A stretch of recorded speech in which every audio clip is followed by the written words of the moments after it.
and some people I don't know, but so I'm just going to introduce myself. My name is Tanya Garnett. My brand is Tanya Talks Now, real talk, real life, real victory. I do use my voice and my story to inspire, awaken, healing, strength, and possibility in every life I touch. So what is my story? Well, let me start right here. You may notice that bullet hole in my neck in the picture. On July 4th, 2021, I was shot and left for dead. And the first bullet went through my shoulder, went through my neck, into my face, lodged in my jaw. The second bullet, as though the first one didn't do the work, the second bullet went clean through my right hand. That moment was an awakening moment for me. It changed the way I viewed life for a moment. Things didn't turn around instantly for me because, see, I was already spiraling out of control. I was an addict. I was addicted to crack cocaine. I was suffering from mental illness. I was traveling a road that nobody wants to go down that road. Listen, I'm just going to be real. Nobody wakes up and says, I want to destroy my life, spend all my money, and end up incarcerated. Nobody wakes up and says that. But there I was, and that was who I was. It was a difficult moment for me. And, you know, when you survive something that was meant to kill you, meant to take your life, you think about, why are you living? You know, what's my purpose? There must be a reason that I live.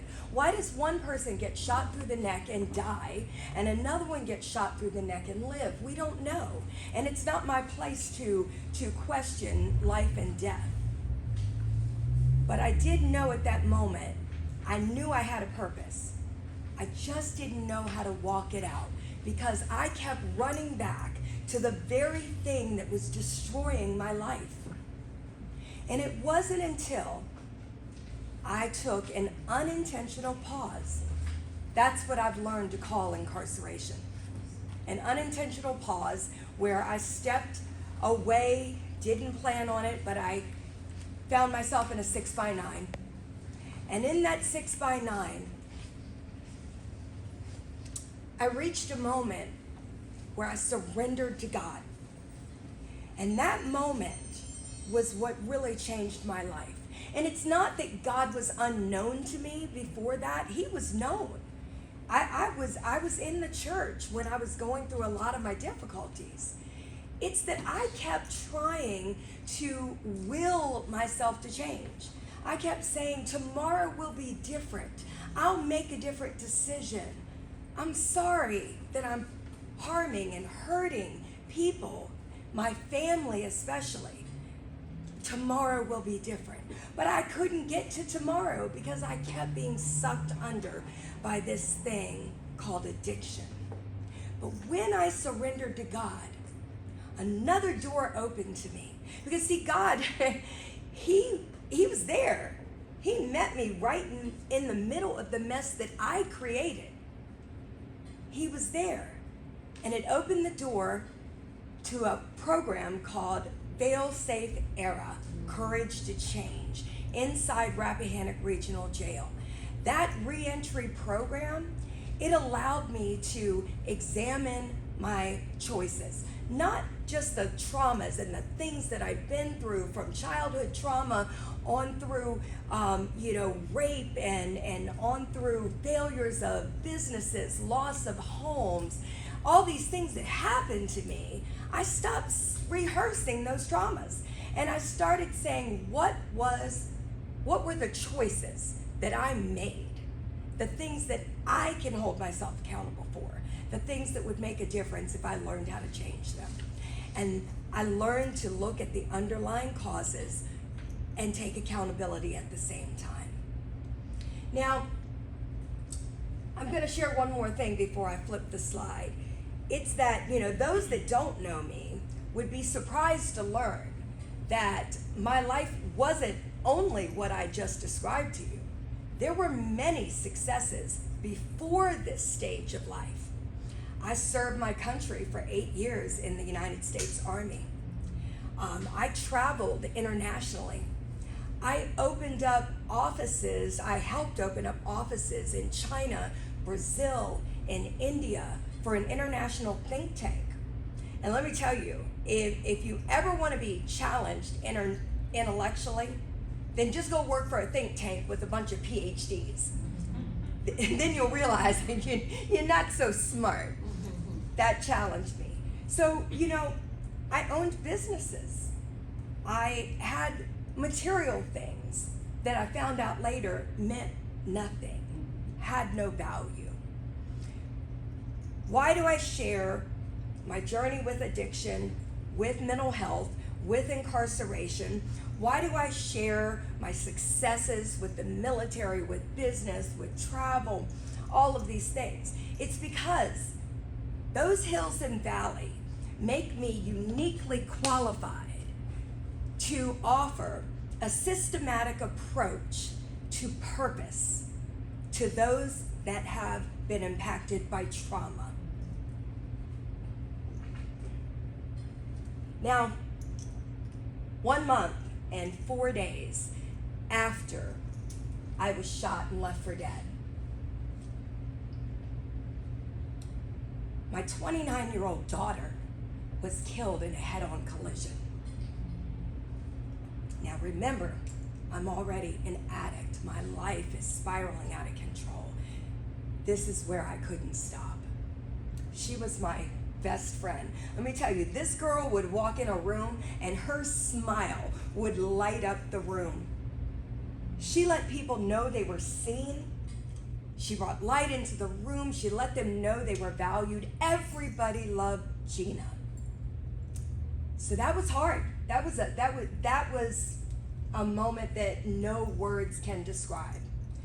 But one thing I learned through the death of my daughter is that even in the midst of something so tragic, there's a miracle. There's a miracle in the moment. It's hard to see when you're going through grief. But in this head-on collision, my daughter had a 2-year-old son that was with her in the vehicle. And the people that heard the accident and they came running, they told me every inch of that vehicle was damaged, broken, dented, except for the door where that baby was. That door was preserved. So don't you tell me that wasn't a miracle. They pulled that baby out of that vehicle, and he had not been harmed in a suffering way. He had some bruises, some things that were easy to get over. And he's 6 today, Tavari Christian Levine. He is the light that this girl right there would bring into the room. That's my miracle in the moment. Now, grief is not linear. And you evolve and you go through these stages, and many of us in the room have lost people close to us that we love. And I thought, hey, I'm doing good. I can laugh and talk about my daughter and share stories about her, and I'm solid. I don't break down and cry anymore. And one day I was at home, there was nobody there with me, so I'm just hanging out, drinking a cup of coffee, and I was going through Gina's Facebook because we kept that alive so that her friends could post things, on her birthday. They could go back and look at pictures.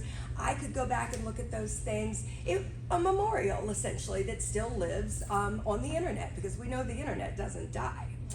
And as I'm looking through these pictures, I clicked on Facebook Messenger, and I don't know how that happened. It just happened, and a voice clip started to play.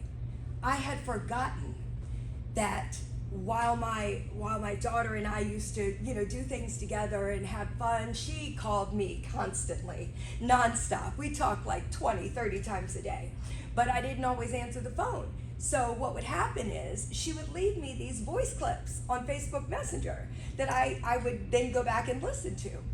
One of those clips played one day, and suddenly everything that I thought I had conquered, and where I was in this stage of grief, it went back to stage 1. And I didn't know what to do. But then the Lord said, call Juanita. So Juanita Shanks is CEO of Failsafe Era. She's in the room today for those that don't know her. And she lost her son the same year I lost my daughter. So for someone that has suffered that type of loss, you don't have to explain anything to them when you call them. There's no 20-minute conversation. There's crying. And there is a language that only those people can speak. You speak it through your eyes, you speak it through your moans, you speak it through your cry. And she said, Tanya, I'm here. She prayed with me. She helped me. She talked to me. She was that person that I could lean on. So that part of the story tells me, okay, let me tell you why I'm here today. Who's in your wallet? And I don't mean what's in your wallet, like Capital One. I mean, who's in your wallet? That day, Juanita was in my wallet. She was my emotional support. And, so when life hits you hard, think about who you reach for. And she was there for me. But when you go through life, I think that it's a no-brainer for most of us that you should have good people around you, quote unquote, good people. So they should have like values. They should maybe have the same interests as you, maybe be goal-oriented, and that's good. Most people think that, and most people do that. But then we stop right there with just having good relationships with people. And we're maintaining wherever we're at in life. We're on autopilot. That's good. I'm not saying there's anything wrong with that. That's good. Except, you know what? Purpose requires structure. Corporations have board of directors. Leadership teams, they have, organizations have leadership teams. So I'm going to throw out this question. You don't have to answer it out loud, but think about it. Do you want to just maintain where you're at in your life? Or do you have a purpose, a calling, something you're doing that you want to get to the next level? Well, that's where I was at when I went through my transformation. I didn't want to just stay at that transformation stage and then just go on autopilot through life. What I wanted was to step into my purpose. Now, God told me you have a purpose to use your story and your experience to help other people. But I had no idea what to do with that. How do I make that happen? So I'm going to introduce you to a Life Board of Directors. So Life Board of Directors, they can hold you accountable, give you strategic insight, spiritual grounding, accountability, provide wisdom, and having a Life Board of Directors intentional in your inner circle, that makes a difference and helps you get to your next level. So I'm not just feeding you a line. I'm going to tell you how I did this and why it matters. I did this for myself. I've skipped somewhere. Okay. All right, I got you. All right. So when I decided, okay, Lord, you've given me a purpose. Now I don't know what to do with it. How do I do it? So I started to think about it strategically. I'm the CEO of my life. I decided I needed 6 positions in my life. I needed a chief operating officer that would bring forth structure and strategy to my purpose. I needed a chief marketing officer. They're like a storyteller. They're the ones that help you hone your brand. They're the ones that really allow you to discover, okay, how do you get your message out there so that it reaches the audience it's meant to reach? I needed a growth advisor. So that was my CFO. I didn't need someone that was going to hand me money. I needed someone that knew how to use money wisely and had a proven history and experience level, because that wasn't me in my life. Remember, I was broke. I spent all my money on drugs. So now that I'm earning money, right, what do I do with it? How do I keep it in the right buckets? I needed someone that had that knowledge and experience. And I needed a dreamer in my life. That dreamer is my husband. He's been with me for 30 years. We've been married. And we are more in love today than we've ever been. And that is because of the transformation. And he always reminds me why I'm doing what I'm doing. Because hey, we have good days and days that could be better. Am I wrong about that? Does anyone in this room have perfect days every day? Okay, no hands raised. Good. So, by the way, let me share with you this. On my best days, I plan for my worst days. So I like to call them days that are not as good as others. But the reality is, I have some days still that try to bring me down. So on my best days, I've already planned for them. Look, I could take my phone out for you right now and click on voice memo, and I could play you an encouraging message that I taped on my best day to remind me who I am, why I exist, and what I need to be doing.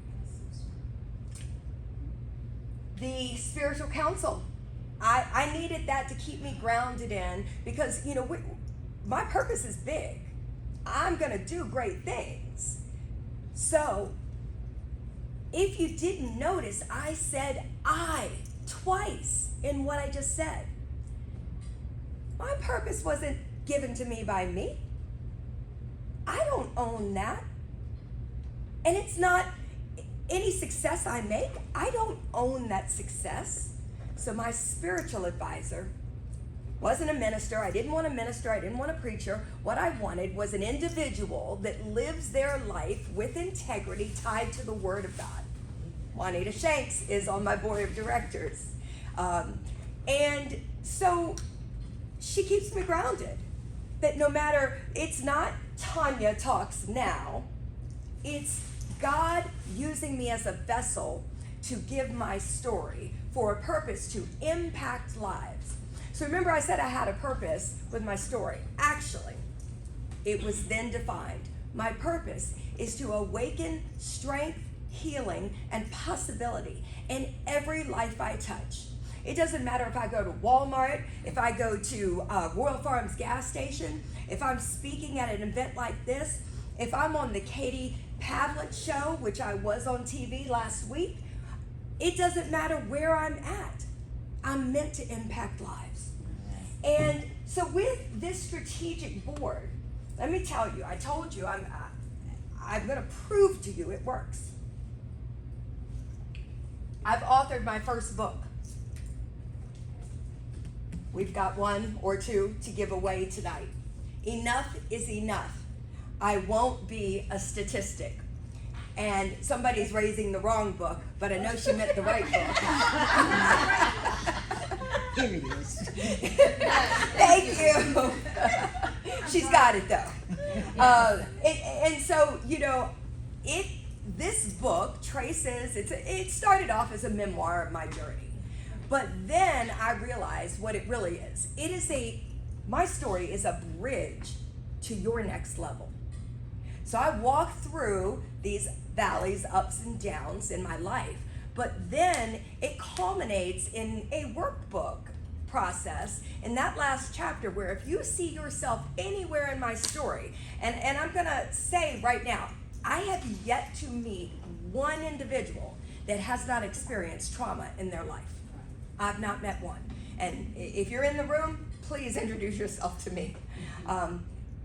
That is why I say it's a bridge to your next level. So I take you in that last chapter through workbooks to work through some of the things that might have rose up in you as you read part of my story. And then I've got a section that teaches you how to build your own life board of directors.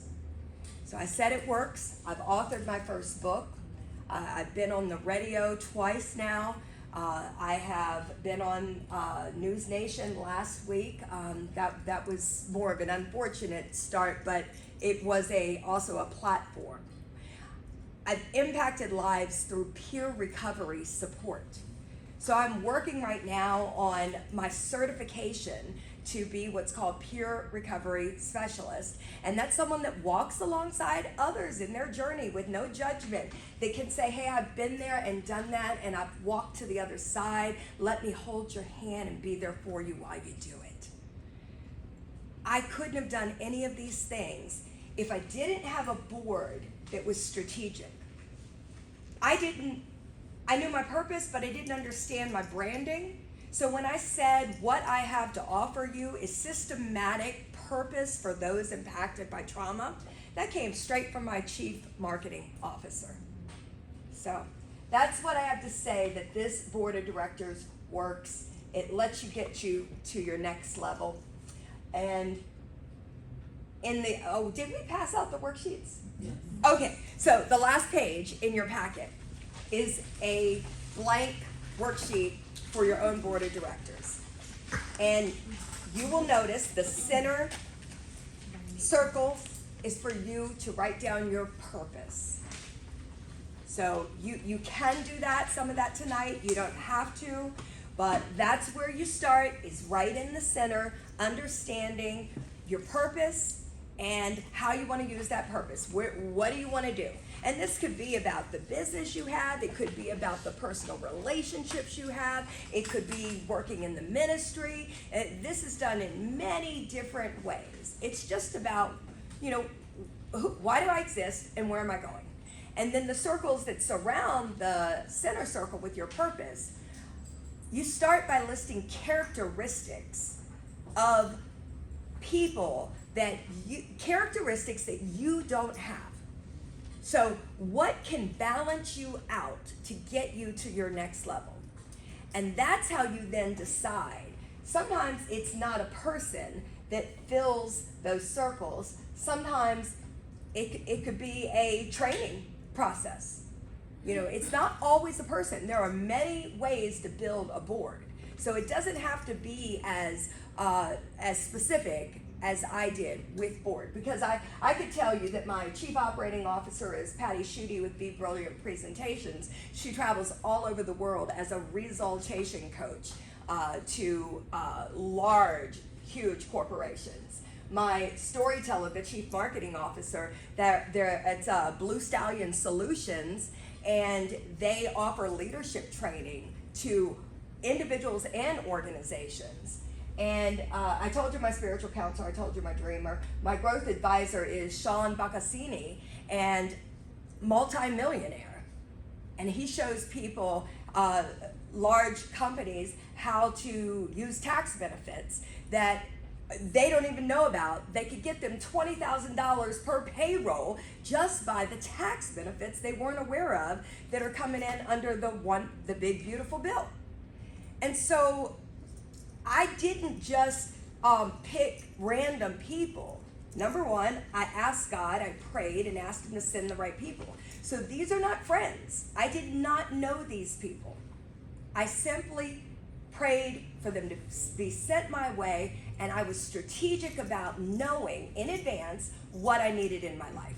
And because I was strategic about it, when the people came across my path, and let me tell you, just like you're at this event tonight, you can't just sit home on your couch if you want a board of directors. You got to get out. You got to do something to meet these people. So that is it. So my question is, who's in your wallet? You'll notice that I put Tanya Talks Now in one of your circles. I am not offering to be on your board of directors, but what I am offering is a virtual coffee session. If you want to connect with me and you'd like to have just a little strategy session, I'm open to doing that with you. There's no cost. I'm not trying to get anything from you. Again, my purpose is to give. My purpose is not to get. I do have my book available this evening for anyone that has been intrigued by this conversation. It is online on all major online bookstore platforms, Amazon, Books A Million, Barnes & Noble, etc., Walmart. However, it's only available for pre-sales at $22.99 plus shipping. Pre-sales because they do their little thing behind the scenes, and they start shipping June 2nd. I have the books now. So there's only one way to get the book, is through the author. You can get it tonight because of my relationship with Chelsea. I want to say $20. That saves you $8. It saves you $3 off the price and $5 for shipping. So, any questions from anyone? Not a question, but this is my first time hearing your story, and it's so powerful and encouraging. And just thank you for sharing. Thank you, Jenny. Brought tears to my eyes at a few moments. Thank you. Any questions? Well, I have a sign-up sheet. The books are over here at the table, first booth on the right when you come through the door. And I have a sign-up sheet there where if you want to have that virtual coffee with me, if you just want to chat, please sign up and put your email down. I'm going to contact you with a link to find a spot on my calendar that works for you. Yes. I'm going to hand it back over to Chelsea. Everybody wants to be here on Monday night. Yeah. The restaurant's closed on Saturday.